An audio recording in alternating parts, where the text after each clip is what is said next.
धर जगत मुझे नपड़ा जिला साहाଯ୍य सेना जिला सभापति अच्छे माने दुख लगसी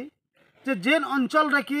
आदिवासी अंचल रे सदा सर्वदा से मैंने महूल एवं चाहार उपरे डिपेंड करसन एवं तांकर परिवार कम से कम भी 6 मास तक पोषवा लगी से मैंने बहुत परिश्रम करसन किंतु जे परिश्रम करसी सी पाखे गरीब हेसी और जे ने जदि परिश्रम नहीं करे सी महाजन हेसी कारण आमर ई पाखे गवर्नमेंट रेट रे 180 190 टंका चाहार रेट अच्छे किंतु जेन कोचिया भाई मैंने बुलूछन से माने ताके 100 ରୁ 90 टका भितर नहीं जाऊछन यार प्रति सरकार कौन सुव्यवस्था नहीं करबार कि जार फल आम आदिवासी भाई मैंने से माने कम मूल्य रे देकिना पेशी जाऊछन तो मुझे सरकार को अनुरोध रखुचे न जे प्रत्येक जीपी रे गोटे मंडी रो व्यवस्था करा जाऊ कि ब्लॉक लेवल रे गोटे मंडी रो व्यवस्था करा जाऊ और जेन भाई मैंने कि चाहार बेटुछन महूल बेटुछन से माने जनता की उचित मूल्य रे बिकी पारबे तार व्यवस्था करा जाऊ नहीं तो यहाँ गोटे आदिवासी माने के माने जीवन थाउ थाउ मारिदेला सहित समाने जेन आदिवासी भाई कि जेकिना सकालू सन तक खटुचे महूल आणुचे चाहार आणुचे किंतु से भाई पेट नहीं पुरबार तो से लगे मोर अनुरोध है जे गवर्नमेंट यार प्रति गोटे सुव्यवस्था करा जाऊ।